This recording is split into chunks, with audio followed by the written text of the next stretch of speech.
शमशाबाद के इलाके नूरानपुर में रेगिस्तान के बीचों बीच एक कच्ची मिट्टी का पुराना सा घर था, जहां एक 80 साल का बुजुर्ग फकीर तन्हा रहता था। उस रात भी वो सोया हुआ था। रात गहरी हो चुकी थी, तभी अचानक दरवाजे पर दस्तक हुई। फकीर की आंख खुल गई। वो अपने आप से बुदबुदाया, इस वक्त यहाँ कौन आ सकता है, और इस वीराने में तो आज तक कोई नहीं आया। मगर फिर दरवाजा जोर जोर से बजने लगा। फकीर बिस्तर से उठा और जैसे ही दरवाजा खोला, बाहर का मंजर देखकर वो हक्का बक्का रह गया। दरवाजे पर दो जवान और बेहद खूबसूरत लड़कियां खड़ी थीं। जैसे ही फकीर ने उन्हें देखा, दिल में अजीब सी खिंचाव सी महसूस हुई। वो उन्हें देखता ही रह गया, निगाहें हटाना मुश्किल हो गया। उसने उनकी तरफ देखते हुए पूछा, तुम कौन हो बेटियों, और इस वीराने में इस वक्त क्या कर रही हो? लड़कियों ने जवाब दिया, हम रास्ता भटक गई हैं। हम रोशनगढ़ की तरफ जा रही थीं, मगर रास्ता खो बैठी। अगर आप इजाजत दें तो हमें एक रात यहाँ रहने दीजिए, सुबह होते ही रवाना हो जाएंगे। फकीर उन्हें देखकर जैसे मदहोश सा हो गया था। वो बस इतना ही कह सका, आ जाओ अंदर। लड़कियां घर में दाखिल हुईं। फकीर ने उन्हें घर का एक कोना दिखाया और कहा, यहाँ सो जाओ बेटियों। दोनों वहीं लेट गईं और थोड़ी ही देर में नींद में खो गईं। रात के आखिरी पहर नाइला को यूं महसूस हुआ जैसे कोई उसके करीब खड़ा हो। उसने आंखें खोली तो देखा फकीर उसके पास झुका हुआ है और कुछ अजीब सी निगाहों से उसे देख रहा है। नाइला झटके से उठ बैठी, बोली, क्या हुआ, तुम यहाँ क्या कर रही हो? फकीर ने जवाब दिया, कुछ नहीं, मुझे लगा शायद तुम्हें ठंड लग रही होगी तो चादर देने आया था। नाइला ने चादर तो ले ली, मगर गुस्से में ओढ़कर करवट ले ली। लेकिन फकीर वहां से हिला नहीं। देर तक उन्हीं दोनों को एक अलग सी ख्वाहिश भरी नजरों से देखता रहा।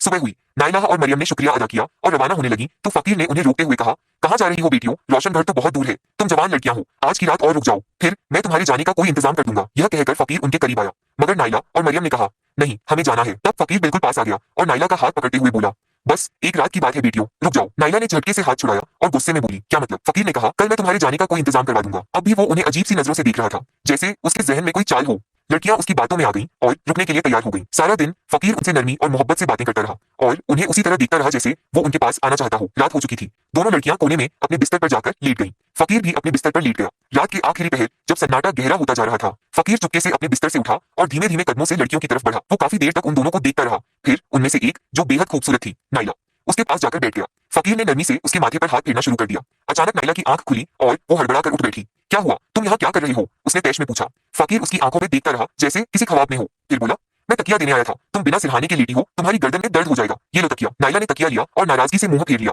बोली, जाओ यहाँ से। फकीर अपने बिस्तर पर जाकर फिर लेट गया। रात को वो अपने आप से बातें करने लगा, सुबह ये लड़कियां चली जाएंगी, आज मेरा आखिरी मौका था। लेकिन वो भी चला गया। फिर उसने खुद से कहा, नहीं, मैं उन्हें ऐसे ही नहीं जाने दूंगा, कोई ना कोई जुगाड़ लगाना होगा, मुझे कल किसी तरह इन्हें रोकना होगा। इन्हीं सोचों में डूबा हुआ फकीर आखिरकार सो गया। सुबह हुई। लड़कियां उठी और फकीर के पास आईं। उन्होंने कहा, अगर हमारे जाने का बंदोबस्त हो गया हो तो हमें रवाना कर दो, बताओ क्या इंतजाम किया है? फकीर उन्हें कुछ पल एक चाहत भरी नजर से देखता रहा, फिर धीरे से बोला, नहीं, तुम आज यहाँ से नहीं जा सकती। फकीर की ये बात सुनकर दोनों लड़कियां हैरानी से एक दूसरे को देखने लगीं। फिर नाइला ने पूछा, क्यों, हम आज क्यों नहीं जा सकती? फकीर ने नर्म आवाज में कहा, तुम्हें एक रात और रुकना होगा। मरियम ने उसकी तरफ हैरत से देखा और कहा, क्यों, क्या बात है? सब खैरियत तो है, आखिर हम क्यों रुके? फकीर ने सांस लेते हुए जवाब दिया, अभी तुम्हारे जाने का कोई इंतजाम नहीं हो पाया है। फिर उसने कहा, उम्मीद है कल एक काफिला यहाँ से होकर रोशनगढ़ की तरफ जाएगा। जब लड़कियों ने काफिला सुना तो थोड़ा इत्मीनान हुआ। चलो, कल काफिले के साथ निकल जाएंगे, आज की रात और रुक जाते हैं, उन्होंने एक दूसरे को देखकर कहा। फकीर ये सुनकर दिल ही दिल में बहुत खुश हुआ। एक रात और मिल गई, उसने अपने आप से कहा। पूरा दिन वो चुपचाप दूर से बैठा उन्हें देखता रहा। उसकी निगाहें अब और भी गहरी हो चुकी थीं, जैसे उन निगाहों में अब खामोश ख्वाहिशें पल रही हों। रात फिर से ढलने लगी। नाइला और मरियम अपने बिस्तर पर जाकर लेट गईं। फकीर भी अपने बिस्तर पर लेट गया, मगर उसका दिल अब बेचैन था। उसकी आंखें छत को नहीं, कमरे के उस कोने को घूर रही थीं जहां लड़कियां सोई हुई थीं। सांसें तेज थीं और दिल में अजीब सी हलचल उठ रही थी। धीरे धीरे वो बिस्तर से उठा, चुपके से उनकी तरफ बढ़ा। काफी देर तक वो उन दोनों को ऊपर से नीचे तक देखता रहा। फिर वो नाइला के पास जाकर बैठा और नरमी से उसके बालों को सहलाने लगा। अचानक नाइला थोड़ी सी हिली। फकीर को लगा कहीं वो जाग ना जाए, तो वो घबराकर वहां से हट गया और मरियम के पास चला गया। अब उसने मरियम का हाथ अपने हाथों में ले लिया और उसके चेहरे को देर तक देखता रहा। उसकी आंखों में अब सिर्फ तमन्ना नहीं, कोई पुरानी प्यास उतर आई थी। तभी अचानक मरियम की आंख खुल गई और वो चीख पड़ी, मगर फकीर ने झट से अपना हाथ उसके मुंह पर रख दिया ताकि आवाज बाहर ना निकले। फिर वो हड़बड़ाकर वापस अपने बिस्तर पर चला गया और ऐसे लेट गया जैसे कुछ हुआ ही ना हो। मरियम सारी रात उसी सोच में डूबी रही। ये फकीर मेरे पास क्यों आया था? ये क्या करने की कोशिश कर रहा था? इसके इरादे तो बिल्कुल ठीक नहीं लगते। वो डर के मारे कांपती रही और सोचते सोचते आखिरकार उसे नींद आ गई। सुबह हुई। लड़कियां उठी और फकीर के पास आईं। काफिला आ गया है क्या? अब हमें इजाजत दो, उन्होंने कहा। फकीर कुछ देर तक उनकी आंखों में देखता रहा, फिर बोला, लेकिन काफिला तो अभी तक नहीं आया। लड़कियां चौंक गईं। मगर तुमने तो कहा था कि काफिला आज आ जाएगा। फकीर ने थकी हुई आवाज में कहा, हाँ, आना था, शायद शाम तक आए। लड़कियों ने आपस में देखा और कहा, ठीक है, हम शाम तक और इंतजार कर लेते हैं। फकीर ने बस सिर हिलाया और कुछ नहीं कहा। अब वो आंगन में बैठा था और दूर से लड़कियों को फिर उसी अजीब नजरों से देख रहा था। एक लड़की ने दूसरी से कहा, इसकी निगाहें मुझे ठीक नहीं लगती। दूसरी ने सिर हिलाया, हाँ, तुम ठीक कह रही हो, हमें जल्दी से यहाँ से निकल जाना चाहिए। हम जवान लड़कियां हैं और इसके दिल में न जाने क्या चल रहा है। पहली लड़की बोली, हाँ, ये रात को मेरे पास आया था और मुझे छूने की कोशिश कर रहा था। दूसरी ने भी कहा, उसने मेरे साथ भी वही किया। आज हमें किसी भी हालत में रात नहीं रुकना चाहिए। शाम को काफिला आए या ना आए, हमें निकल जाना है। फकीर अब भी दूर से उन्हें देख रहा था, बिल्कुल वैसे ही जैसे कोई शिकारी अपने शिकार पर नजर रखता है। शाम हो चुकी थी। इससे पहले कि लड़कियां खुद उसके पास आती, फकीर खुद आ गया। देखो, उसने कहा, मुझे लगता है काफिला अब सुबह तक आएगा। सोचा तुम्हें पहले ही बता दूं, उनके पास सामान बहुत होता है। धीरे धीरे चलते हैं, आज की रात और रुक जाओ। लड़कियां अब जल्ला गईं। एक ने तेजी से कहा, हम अब और नहीं रुक सकते, चाहे काफिला आए या ना आए, हम अभी निकल रही हैं, हमें अब मत रोको। फकीर और करीब आया। थोड़ी ही देर में रात हो जाएगी, तुम जवान लड़कियां हो, इस वीराने में कहाँ जाओगी? यहाँ जानवर भी घूमते हैं, अगर कोई नुकसान पहुंचा तो? उसके लहजे में फिक्र कम और चाल ज्यादा थी। लड़कियों को अब पूरा यकीन हो गया, ये सब कोई नई चाल है, लेकिन उन्होंने एक दूसरे को देखकर कहा, हमारे पास और कोई चारा नहीं, एक रात की तो बात है, रुक जाते हैं। उन्होंने सख्ती से फकीर से कहा, ठीक है, मगर ये आखिरी रात है, कल सुबह चाहे काफिला आए या ना आए, हम निकल जाएंगे। फकीर ने मुस्कुराकर कहा, ठीक है, मगर उसके चेहरे की मुस्कान में अब कुछ और ही छुपा हुआ था। रात हो चुकी थी, नाइला और मरियम अब पूरी तरह सतर्क थीं, एक कोने में लेटी थीं, मगर उनकी आंखें खुली हुई थीं। वो डर और शक में डूबी हुई थीं, आपस में धीमी आवाज में बात कर रही थीं। उम्मीद है आज की रात जल्दी बीत जाए, नाइला ने कहा। हाँ, बस आंखें बंद करके ऐसे लेटे रहो जैसे हम सो चुकी हैं, मरियम ने जवाब दिया। फकीर अपने बिस्तर पर लेटा था, मगर उसकी एक आंख खुली हुई थी। वो बार बार उनकी तरफ देख रहा था, ये जानने के लिए कि क्या वो सच में सो गई हैं। जब उसने देखा कि वो अब हिल डुल नहीं रही, उसने भी आंखें बंद कर ली, मगर उसका दिल अभी भी करवटें ले रहा था। कुछ देर बाद जब उसे यकीन हो गया कि लड़कियां सो चुकी हैं, वो धीरे से उठकर उनकी तरफ चल पड़ा। काफी देर तक वो उनके पास खड़ा रहा, जैसे उनके हाव भाव को पढ़ रहा हो। फिर वो नाइला के पैरों के पास बैठ गया और धीरे धीरे उनके पैर सहलाने लगा। तभी नाइला की आंख हल्की सी खुल गई। फकीर को एहसास हुआ तो वो फौरन पीछे हट गया। अब वो मरियम के पास गया और उसके पास बैठकर उसका माथा सहलाने लगा। अचानक मरियम की आंख खुल गई, उसने घबराकर करवट ली और मुंह नीचे कर लिया। कुछ बोली नहीं, मगर उसकी हरकतों से पता चल गया कि वो जाग चुकी है। फकीर चुपचाप उठा और फिर अपने बिस्तर पर जाकर लेट गया। उसकी धड़कनों में घबराहट थी, मगर चेहरे पर कोई परेशानी नहीं थी। सुबह हो चुकी थी। लड़कियां उठी और सीधा फकीर के पास गईं।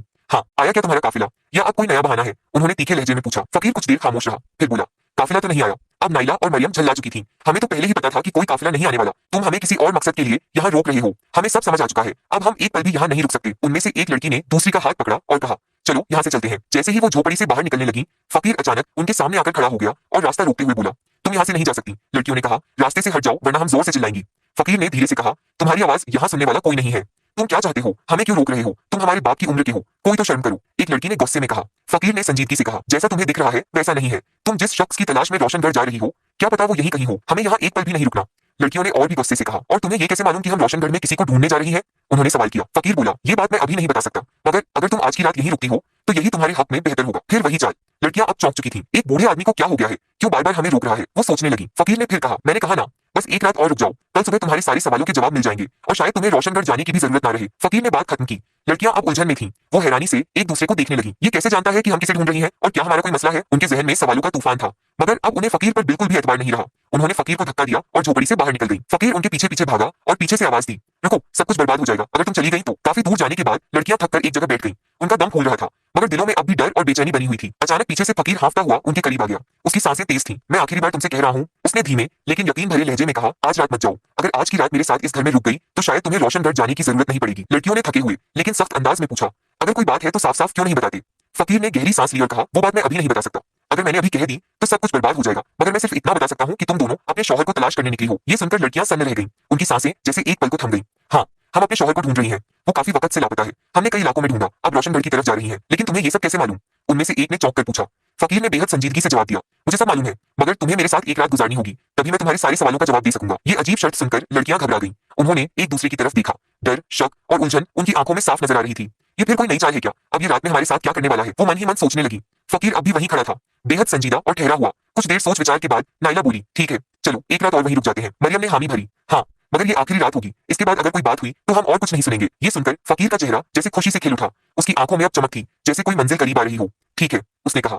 लड़कियां और फकीर अब वापस घर की तरफ चल पड़े। लड़की आगे आगे चल रही थी और फकीर उनके पीछे। उसकी चाल में अब उतावलापन नहीं था, बल्कि ठहराव था, मगर उसकी निगाहों में अब भी वही पुरानी हलचल थी। वो मन ही मन सोच रहा था, आज की रात कितनी मुश्किल से आई है, और इस रात को मैं यूं ही नहीं जाने दूंगा। रात हो गई। लड़कियां जो अब बेहद सतर्क हो चुकी थीं, अपने बिस्तर पर लेटी रहीं, मगर उनकी आंखें खुली थीं। वो जाग रही थीं, आपस में धीमी आवाज में बात कर रही थीं और हर आहट पर चौकस थीं। फकीर अपने बिस्तर से उन्हें देखता रहा।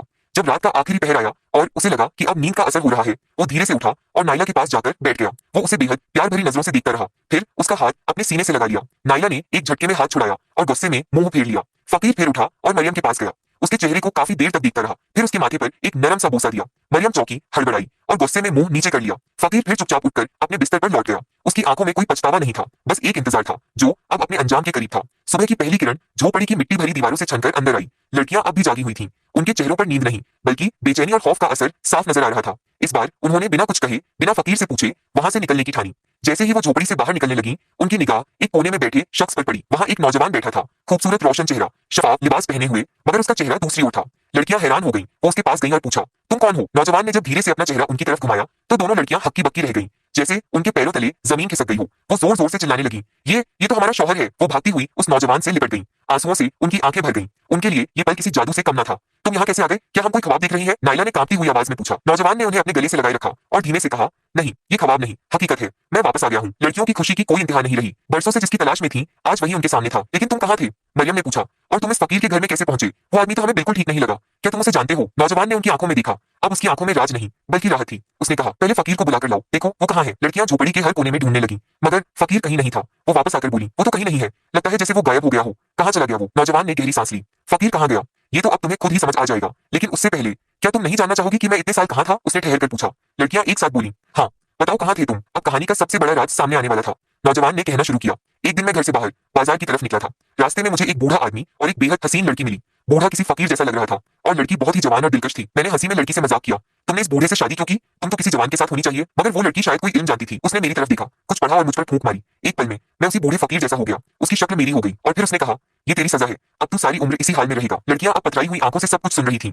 उनकी सांसें थम चुकी थीं, मगर नौजवान ने आगे कहा, उसने एक उम्मीद भी दी। कहा, अगर तेरे अपने, जिनसे तू मोहब्बत करता है, तुझे ढूंढते हुए इस वीराने तक पहुंचे और तेरे साथ वक्त बिताएं बिना तेरी असलियत जाने, तब तू अपनी असल शक्ल में लौट सकेगा। और हाँ, एक और शर्त थी, तू खुद अपनी पहचान नहीं बता सकता। अब लड़कियां थरथरा रही थीं। तो क्या तुम वही फकीर थे?